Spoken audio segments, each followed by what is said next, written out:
What's up guys? Today on the C8, as you can see from the thumbnail, we are installing dash cams. So to jump into it, we are installing the Blackvue 4K cameras, front and rear. This is what it comes with. This is the Magic Ultra battery. This is the biggest one for parking settings and allows you to just plug and play here. There is a hardwire setup. I didn't feel like going through the trouble, so I just use this parking battery so I can actually monitor when I park the car for I think up to 24 hours. Comes with two other cable sets, a cable for this to attach to the front camera, and then a separate cable from the front camera to the battery setup, depending on what you ordered. For anybody curious, these are the exact cameras that I got right here. Dual channel 4K front and back cameras. And this is the parking battery that I got right here on the left side. So this is the more expensive battery. It's charged a little bit faster. It's got a little more time in parking mode. You don't really need this if you don't want it. You can get a smaller battery from them, or they also offer a hardwire kit if you don't really care about parking mode. So check out their site, check the products and based on what you need. But when you buy a kit, it comes with this quick start guide.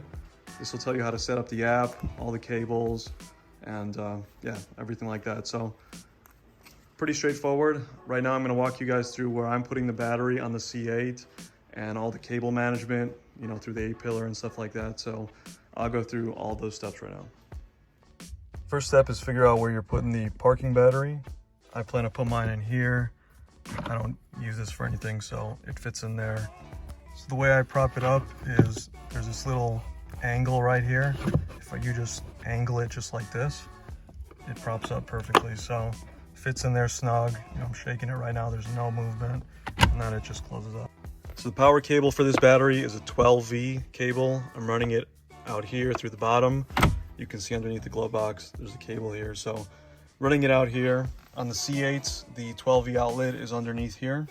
So this is the 12V outlet that turns off with the car, so it's not continuously draining your battery. So for the C8s, make sure you're using this one. For your car, check your manual, make sure you're using the right one, but this is how I routed the power cable. Next, take your dash cams, take the back strip off, obviously. Stick this to the windshield. You can have somebody outside kind of guide you, make sure it's straight and that the camera is in the center. So same thing with the rear, remove the backing tape and then stick it on. So these are adjustable.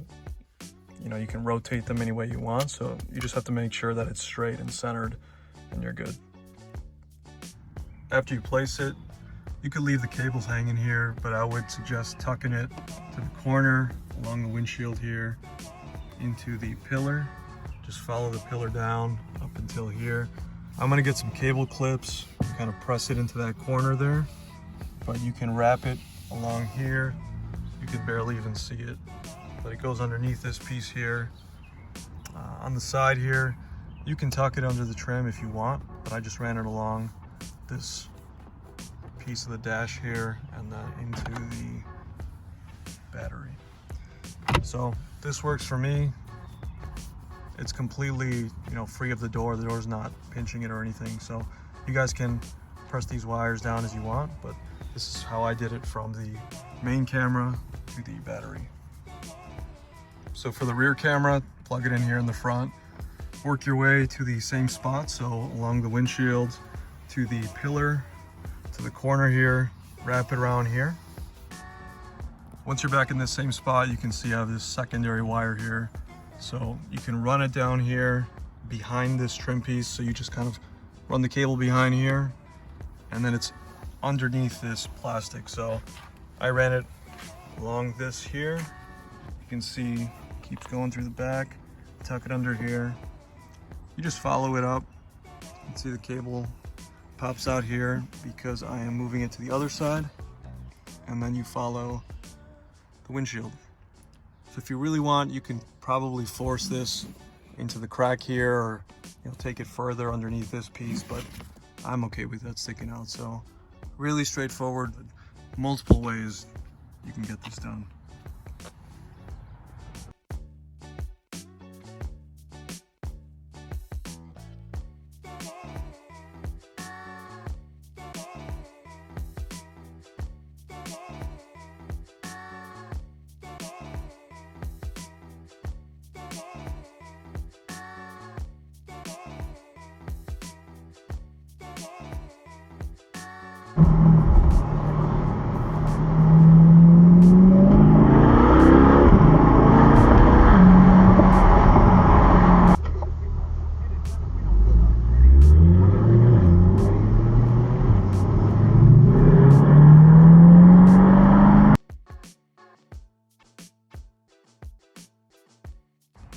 that's about it. So if you get the battery kit, like you saw, it's plug and play pretty much. Anybody could do this in their garage. You don't need any technical skill to do this. So if you have any questions, I'll help you out. Put them in the comments. Other than that, see you guys next time.